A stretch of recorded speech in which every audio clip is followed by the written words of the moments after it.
Or you want to ask the date when I got married?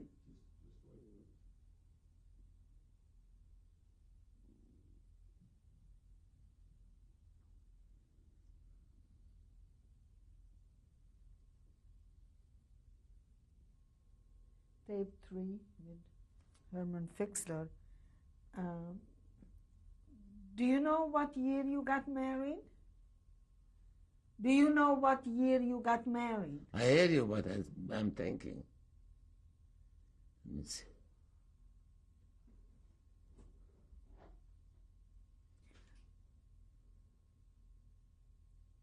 Okay, what happened after you got married? Yeah. I want to stay in Czechia. I want to stay in Czechoslovakia. Because they give us houses, give us whatever you want. But the Russian took it over. The Russians took over what? Czechoslovakia. When was that?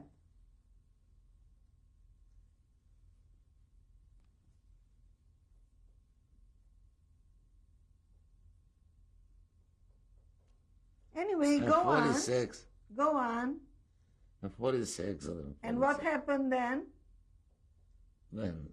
After the Russians took over? So I went to Germany. We went to a big office, Herren Wittenberg. We went to get the Abschancy, that's the Bürgerrecht. So the officers tell us, when I would be you, sag mir das Rohan. That's not good for you. Then they also, how do you think I know it? They say it in English?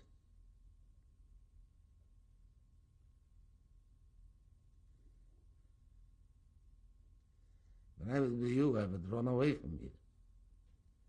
Because the Russians are here. We don't do what we want, they do what they want. So what did you do? He went to Germany. Where in Germany? Eigenfelden, Niederbayern. How long did you stay there? Almost a year. And what did you do there? Where? In Germany. Nothing much to do with. How did you make a living? They give us to eat. I make a living anyhow. I used to go out in the and to the farmers, bought fat, meat, and sold it. Make big money with them. So how long did you stay in Germany and what did you do after? Come to the United States.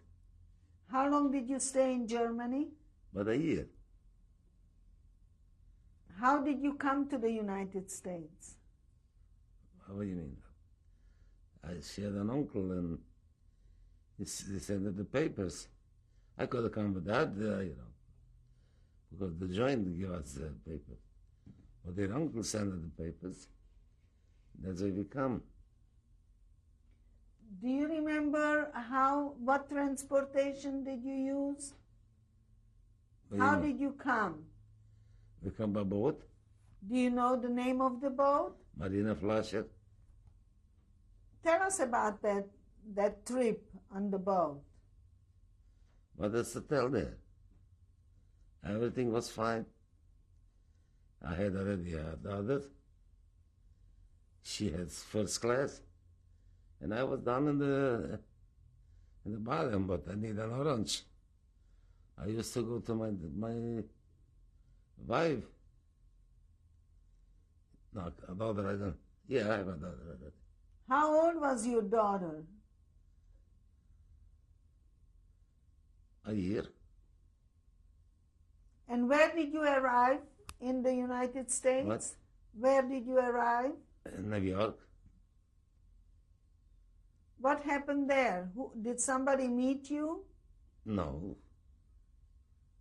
There was people, they know it's a refugees because the uncle was in St. Louis, and we stay a few days. I don't want to go to St. Louis. I don't like St. Louis with us. Where did you stay? With whom in New York? In a hotel.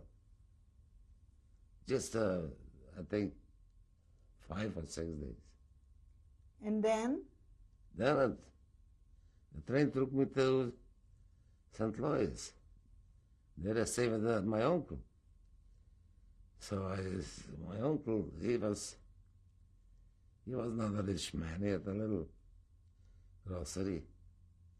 So I don't need nothing. I was a very strong man. I say, I need a job. Where can I find you a job? So I struggled there for 7 weeks. I find a job. I make $19 a week, 20. I pay $10 a week for the room. So it was didn't work. So I went to work for one job, and I took a night job, a double shift.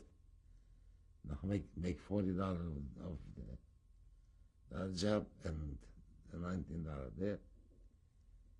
I gave Helen, I go. I have to give us all the money I left for the pass. Left $1 in my pocket.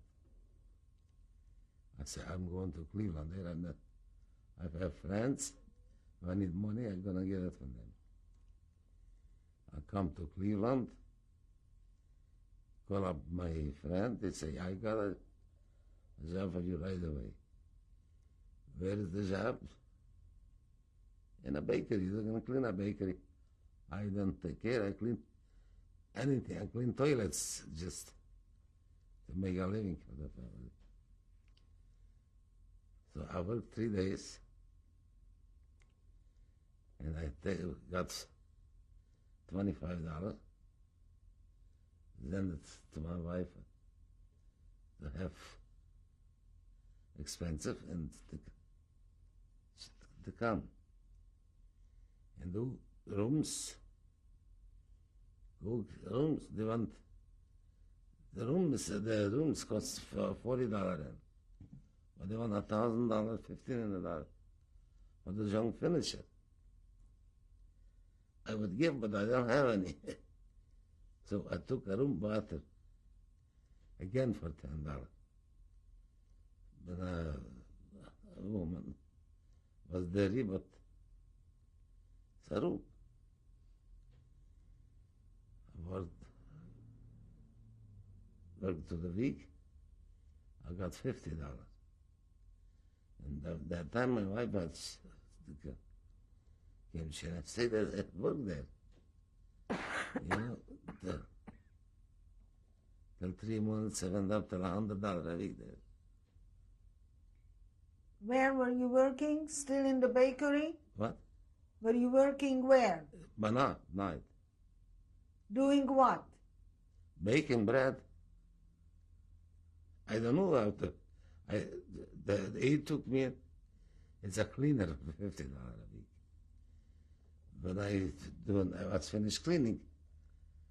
The boss told me, "You're not going to be a cleaner. You're going to be a baker." So I started to work, start to play around, make a bread, make a roll. It didn't come so bad. I catch on fast. So I make $100 a week. That time, $100 a week was a lot of money. Maybe made more than $1,000 a week now. I went to work Sunday. I make $15. And $15, you got enough to eat up till here. The $100 I saved. So how long did you stay? Where? At the bakery. I stay about 7 years. Then I bought a bakery. And I stayed 9 years. Then I sold the bakery and come here. Here? Yeah, and I bought a liquor store here. Here where? In 1961. Where is here? What? Where is here? California. Los Angeles. So what year did you come here? What I say? 61.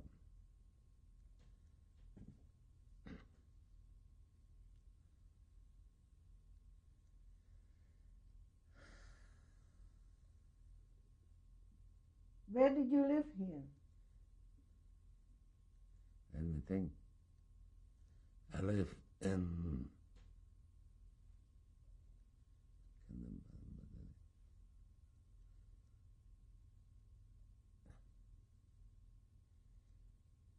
last live on Missouri Street. I had a nice apartment there. I paid $400 a month.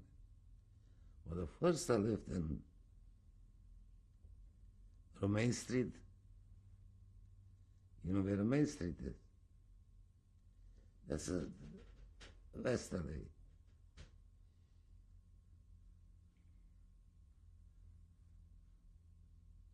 How long were you in the liquor business? 19 years. When did you retire? I retired already.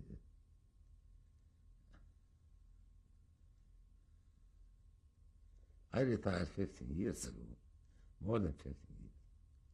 My Helen was still taking care. I helped her a little bit, but and I didn't collect the retirement till I was 60 or 61, because the business was still on, and I used to go around once in a while, so I was afraid to collect, so I didn't collect. How many children do you have? I have 2 girls. What's their names? What? What is their names? One is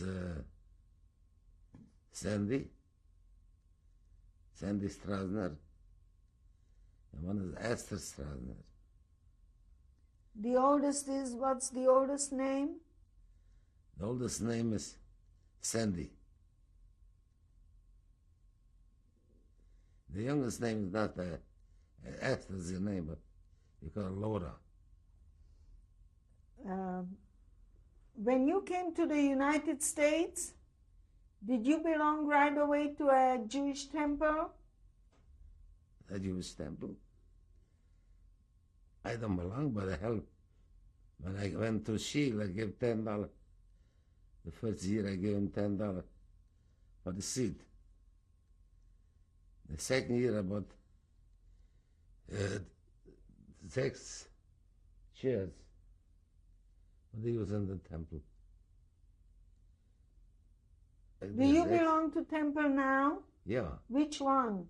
But Jacob. And your children? The children, one belong with me, and one is in the valley, she goes to the Chabad. Do you have any grandchildren? They said, do are the 2 grandchildren, Laura and Sandy. Do you have more? Do you have only 2? Only 2. Only 2 daughters and 2 grandchildren. Doesn't your daughter Betsy have any children? Betsy asked Sandy's here. Who are Betsy's children? Sandy. And who are Esther's children? Laura. No, Esther got 2 boys. Do you know their name? Yeah. Michael, Moshe, and Steve Shea. Did you ever tell them about you being in Munkatabor and being in Poland? Did you ever tell your grandchildren the story about your life? No. I think they know because they saw movies. They probably did, I don't know. Well, maybe we're going to get them over here and we'll let them tell us how much they know. Let's talk to your children and grandchildren now. All right. Okay? All right. Thank you very much. Mrs. Fixler, would you introduce your family to us? Okay. Next to me on my right is my husband, Herman Fixler. And to my right is my younger daughter, Esther Dean Fixler. And behind you, yeah. Yeah. I'm right behind you. And right behind me is my older daughter, Betsy Strasner Fixler. And your grandchildren? Then I have my older granddaughter, Sandy, is to my left, Sandra Strasner. Next to her is her sister, Laura Strasner. Next to Laura, behind, is Stephen Dean, my youngest grandson. And next to Steve is his brother, Michael Dean. How long have you been married? On November the 20th, it's going to be 53 years. When your children were growing up, did you tell them about both of you that you were Holocaust survivors? They knew very early. When they could understand what it means, I told them, but they knew. Betsy, when were you first aware of the fact that your parents were survivors, and what did that mean to you? I don't know. I don't remember exactly when I was first aware. I knew when I was a little girl I didn't have grandparents or aunts or uncles or cousins, and I knew they had been killed, but I don't think I understood. I just knew, as a child, how it affected me personally. And as I got older, of course, more understanding came. But I think even to this day, my parents have pretty much protected us from the actual events. When we were little, we knew that these people had existed and they weren't with us now. But the events that led up to it, they didn't let us know until we were much older, and I think even to this day, there's many things they haven't told us. Esther, did your parents' friends, did they say anything? Were they survivors? My parents' friends, when I was growing up, around the holiday times, they would talk about their holidays in Europe, what they did in Europe. That's the only time I recall hearing about it. Actually, when we were growing up, not many of their friends were Holocaust survivors, because we grew up in a small town, and the only contact we did have with Holocaust survivors were when we went to Cleveland on the holidays. When you found out what that really meant, what it was, what the Holocaust was, and that your parents were part of that, what did that mean to you? What did you think? I don't know, I can't really, it's something that I've lived with all my life, and I just know them as mom and dad doing what everybody else's parents did. Did you ever, either of you, have non-Jewish friends? Yeah. When I was growing up, that's all I had, because there were no other, well, there was maybe half a dozen other Jewish children in the town where we grew up. When you finally found out about your parents, did you have any feelings about being Jewish? I don't quite they always brought us up very, very Jewish, so that was intense there already. So it didn't intensify that. I'm not exactly sure. Maybe there was a feeling, when the realization first came, and I think I was already much older, in my early teens maybe. I was angry, and not at them, but I was just angry at the world. Not even the people that did it, but the people that stood by. And then I have to credit both my parents, especially my mother. They didn't bring us up with any hatred or bitterness, and they modified those feelings to a large extent. And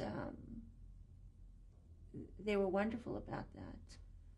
They reminded us of the people, not very many, but the people along the way that did help them during the war.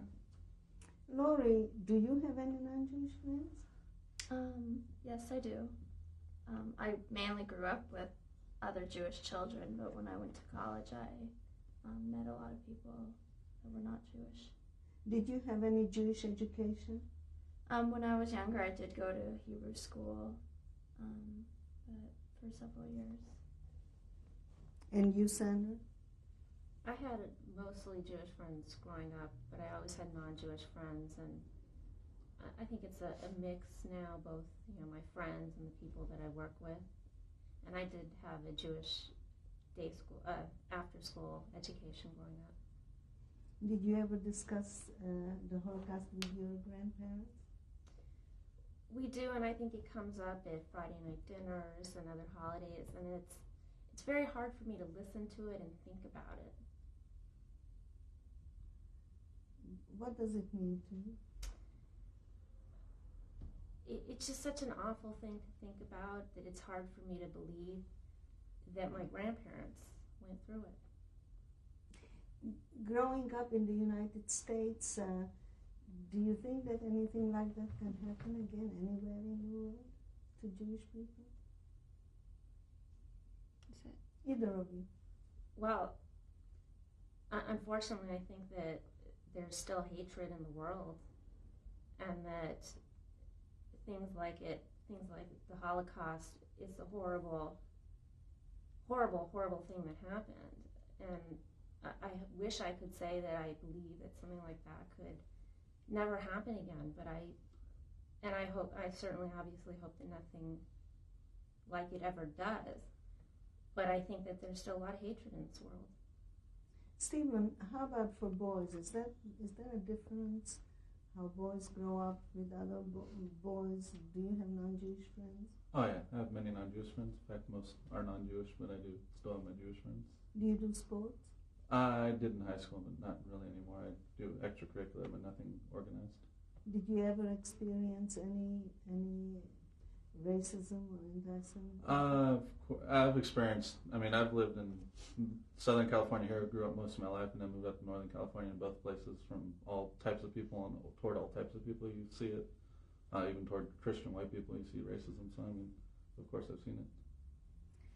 And Mike, did you know when you were growing up that your grandparents were Holocaust survivors? I knew about it when I was younger, but I didn't really understand, what had happened until maybe like 18 or 19. And then when I found, I was really angry.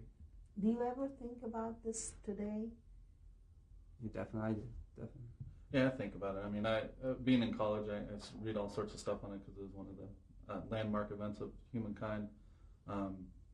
But knowing my grandparents survived it, it kind of just brings to me that my ancestry has a strong foothold in what shaped the world today. And unfortunately, we're part of that negative history being what we call the Holocaust. Any of you, the children or grandchildren, is there anything you would like to tell your grandparents now? Love you. Yeah, that's all. And we admire you, not just for surviving, but afterwards how you lived your life. And also not for having hatred towards people. Esther? The same way, just that they were having gone through this and just being able to deal with, I mean, growing up, like I said, I had a normal childhood. My mother made sure I had lunch, and she went to the PTA meetings. I mean, this is when I was little, and I didn't know what she went through. I was a kid, so I figured she had a childhood the way I had a childhood, because she was dealing with everything I had in my childhood. So it just amazes me, after going through such an experience, to be able to handle, everyday life. Helen, is there anything you would like to tell them? I'm so proud that I haven't changed for anything in the world. Thank you. Thank you very much. I forgot to tell him by accident. Herman ist Oder- von sich It's all right. This picture is of my husband's brother. I couldn't remember what year it was. He was in school in Bratislava. Then His name was? Herman Fixler. And he also perished with his family in Kamen Podolsk. Okay. The picture that you're seeing now has been taken in Germany. To the right is my husband, Herman Fixler. On the left, it's Helen Fixler, Godinger. And on our left is our firstborn, Betsy Strasner. That was her first birthday party. Where in Germany was And it? Egenfelden What year? in 1946, September 1946.